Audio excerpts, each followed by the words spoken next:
Good afternoon, everybody. Uneducated Economist here. So I wanted to share an article with you guys that was sent to me earlier today talking about the corporate bond market, and more specifically, it was talking about some of the bankruptcies that are taking place inside of this corporate bond market. Because right now we have a low interest rate world, and that is really detrimental to a lot of these bond investors out there. Because what's happening is that, okay, as a bond investor, when you buy like a U.S. Treasury, you are buying one of the safest, most guaranteed assets to return on your investment. Okay, when you buy a U.S. Treasury, guaranteed return, very low risk, very low interest rate. If you want higher interest rate, you got to start seeking out a little bit higher risk. So you start stepping into the corporate bond market. And now if you seek out high risk out of the corporate bond market, you're going to get a higher interest rate on it. Here's the problem. The interest rates are so low that the high risk out there does not pay nearly as much as it used to out there, and the interest rates are so low that these zombie corporations who normally would not be able to borrow at this rate are gorging on this debt. Okay? So this low interest rate world has given the zombie corporations the ability to feed. All right. When these corporations fail, the bondholder knows that they're going to get paid back some sort of amount of money on it, right? I mean, after the liquidation and everything, the bondholder gets back 40 cents on the dollar, 50 cents on the dollar. You know, they know they're not going to get back all the money, but they're going to get back some of the money.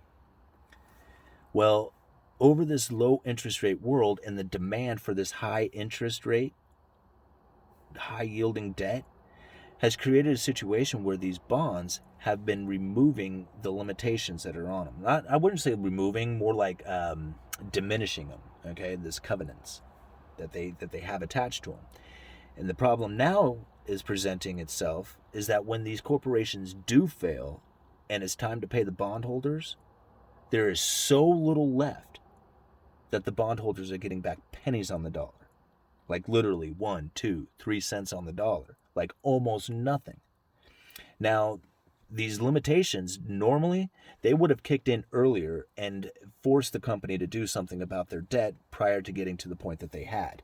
But now they are just basically rolling over their old debt into new debt, and to the point that they just no longer can function any farther. They're just too far into the hole. And at that point, the bondholders get rewarded with almost nothing. Very interesting times that are taking place. Now, here's the thing. If this continues and these zombie corporations continue to fail and these bankruptcies are providing the bondholders with just pennies on the dollar instead of more, the bond investors out there are going to recognize that, and they are going to start asking for more reward, for their risk.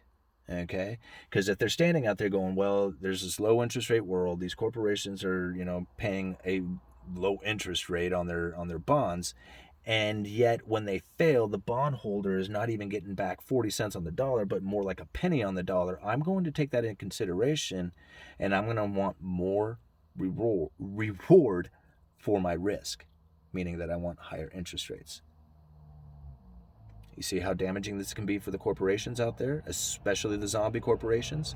So as the bondholders, or not the bondholders, well, as the bondholders start to fail, the bond investors who are going to go out there and start buying, basically loaning the money to these corporations, start recognizing that they not only are screwing all the other bondholders out there, they're going to be like not so willing to loan out that money. And if these zombie corporations can't borrow at that cheap rate, guess what? They fail, causing the problem to get even worse. This is one of the reasons why the Federal Reserve set up that corporate bond lending facility, to try and convince everybody out there that they will buy into that bond market. And when they did, everybody ran out there and started buying into the corporate bond market, which started feeding the zombies even more. And now we have the problem with it. Too many zombies. And when they fail, they are going to drag the system down big time with it. All right, I hope I explained myself okay on that one. Uneducated Economist, look down in the description for the links. You guys let me know.